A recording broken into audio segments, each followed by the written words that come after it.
एक साहूकार और साहूकारनी रहते थे। उनके एक बेटा और बेटी थी। बेटे की शादी हो चुकी थी। जो बहू थी अपनी ननद के साथ मिलकर केले का सींचने के लिए जाती थी। केले की बहुत पूजा पाठ करती थी। बृहस्पति की पूजा करती थी। विष्णु भगवान को बहुत मानती थी। दान सेवा पुण्य धर्म करती ही रहती थी और अपने सास ससुर की भी बहुत सेवा करती थी। विष्णु भगवान में उसकी गहरी आस्था थी। वह रोज केले के पेड़ को सींचती और रोज पूजा करती और केले के पास बैठकर अपनी भगवान विष्णु की पूजा कर कथा सुनती और सुनाती। साथ में जब उसकी ननद भी होती, लेकिन वो बहू अपने उसके कोई संतान नहीं थी, इसलिए बहुत दुखी रहती थी। तो वो मन ही मन में केले के वृक्ष से भगवान से प्रार्थना करती कि हे वृक्ष, केले के वृक्ष, मुझे पुत्र दे दो, मैं अपनी ननद का विवाह तुमसे करवा दूंगी। हे केले के वृक्ष, मुझे पुत्र दे दो, मैं अपनी ननद का विवाह तुमसे करवा दूंगी। इस प्रकार वो नित्य पूजा करती, कथा सुनती और प्रार्थना भी करती। उसकी ननद को इसके बारे में कुछ भी नहीं पता था, क्योंकि वो मन ही मन में मनोकामना बोलती थी। इस तरीके से एक दिन भगवान जेठ मास में जब उसने पूरे महीने पूजा करी और जो केला भगवान थे, विष्णु भगवान नित्य उसकी प्रार्थना सुन रहे थे। उन्होंने देखा, मैं भी देखता हूँ ये बात मान पूरी करती है कि नहीं। उन्होंने उसकी गोद भर दी। वो गर्भवती हो गई। 9 महीने बाद उसके पुत्र हुआ। अब जब उसके पुत्र हो गया तो वो अपना वचन भूल गई, क्योंकि सोवड़ में रहने लगी। अब बच्चे की पालने में वो सब भूल गई कि उसने केले के पेड़ को क्या वचन दिया था। अब जब उसके मायके जाने का समय आया, संतान हो गई, तो उसकी सास ने कहा कि मायके चली जाओ बेटा, कुछ दिन रह आओ। उसके माता के यहाँ, पिता के यहाँ से बुलावा आया था। तो बहू जाने लगी। रास्ते में वही केले का पेड़ मिला। केले के पेड़ के पास से जैसे ही निकली तो आवाज़ आई, अपनी ननद से मेरा विवाह क्यों नहीं करवा रही हो, अब तो तुम्हारा पुत्र भी हो गया। अब तो वो बहुत घबरा गई। घबराती घबराती वो अपने मायके पहुंची।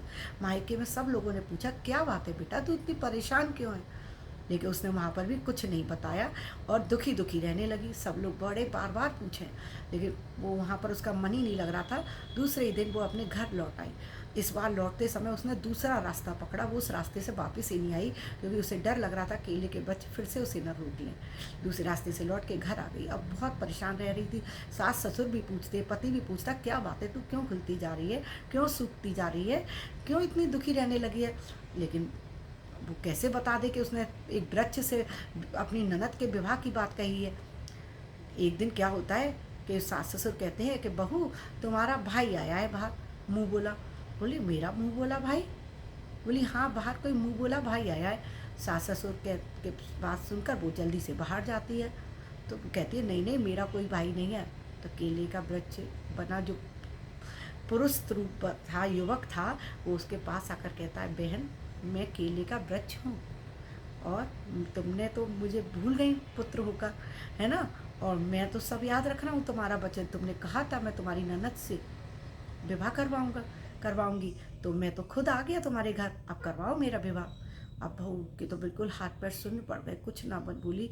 अब वो लड़का उसके सास ससुर के मन में ऐसा प्रेम जागृत कर दिया कि बोला कि क्या मैं कुछ दिन यहाँ रह सकता हूँ अपनी बहन के यहाँ। सास ससुर बोले, क्यों नहीं, आराम से रहो। वो वहाँ रहने लगा। धीरे धीरे करके उसने सबके मन में प्रेम जगा दिया। खुद से ही उसके सास ससुर बोले बहू के, कहना, क्या हम अपनी बेटी का विवाह आपसे कर सकते हैं। भगवान तो आए ही थे इसीलिए। तो भगवान मान गए, बोले हाँ मैं तैयार हूँ। तो उन्होंने अपनी बेटी का विवाह उसके साथ कर दिया और उसको विदा भी कर दिया। अब एक दिन जो पत्नी थी, उस घर की साहूकारनी की बहू थी, उसका बड़ा बेटा जो था, उनका पुत्र था, वो बोला अपनी पत्नी से कि मुझे तो बहन के घर जाना है, चलो घूम के आते हैं, देख के आते हैं हमारी बहन खुश है कि नहीं। अब तो वो बहुत डरे कि कहाँ जाऊँ, क्योंकि वो तो विवाह तो केले के वृक्ष से हुआ है। लेकिन अब उसको तो बहुत डर लग रहा था। वो भागी भागी जंगल में गई उसी जगह और केले के वृक्ष से बोली, हे प्रभु, अब मैं क्या करूँ, तुमने विवाह तो कर लिया मेरी ननद से, मेरे पति आपसे मिलना चाहते हैं, आप अपनी बहन को देखना चाहते हैं, तो मैं क्या करूँ। केले के वृक्ष से आवाज़ आई, तुमने अपना वादा पूरा किया, आगे का जो व्यवस्था है वो मैं देख लूँगा, तुम चिंता नहीं करो, तुम घर जाओ। अब तो बहू खुशी खुशी अपने घर गई, पति के साथ सज धज कर अपनी ननद के से मिलने के लिए चल दिए। जब जंगल में पहुँचे तो देखते हैं वहाँ पर तो केले का वृक्ष अब नहीं है, वहाँ पर आलीशान महल बना हुआ है, नौकर चाकर लगे हुए हैं। भाई अपनी बहन के यहाँ के इतने सुंदर भवन वगैरह को देखकर, नौकर चाकरों को देखकर बड़ा खुश हुआ। एक ही दिन हो पाया था रहे हुए कि बहन से, तो उसकी बीवी बोली कि आप वापस चलते हैं। उसका पति बोला अरे अभी तो एक ही दिन हुआ है बहन के आए हुए। तो बोले बहन क्या ज़्यादा दिन नहीं रुकते, चलो घर वापस चलते हैं। पति बोला ठीक है। अब वो वापस चल दी। आधे रास्ते में ही उसको ध्यान आया पति को कि मेरी छतरी रह गई है। अब उसने अपनी पत्नी से कहा मैं छतरी ले आऊँ भाग कर, बहन के घर रह गई है। वो बोली नहीं नहीं, अब ऐसे वापस नहीं जाओ। बोली क्यों नहीं जाओ, मेरी बहन का घर है, मैं छतरी लेने जा रहा हूँ। अब वो जिद करके चला गया छतरी लेने के लिए। देखे तो वहाँ कोई महल नहीं, कुछ नहीं, वहाँ तो एक केले का पेड़ था और केले के पेड़ पर छतरी लटक रही थी। अब वो भागा भागा डर के मारे जल्दी से अपनी पत्नी के पास आया। बोला सच सच बता ये चक्कर क्या है। घर जाके उसने अपने माता पिता को भी बताया कि ना मम्मी पापा आप पूछो इससे क्या बात है, वहाँ पर पहले महल दो महले बने हुए थे और अब तो वहाँ केले का पेड़ है, ये क्या जादू टोना किया हुआ है, क्या बात है। तब उसने बताया कि मेरी जो ननद रानी है उनका विवाह विष्णु भगवान से हुआ है, केले के वृक्ष से हुआ है, और उनकी ही एक कृपाति के पहले महल दो मेला हो गए। आप प्रार्थना करेंगे तो सब कुछ फिर से दिखाई देने लगेगा।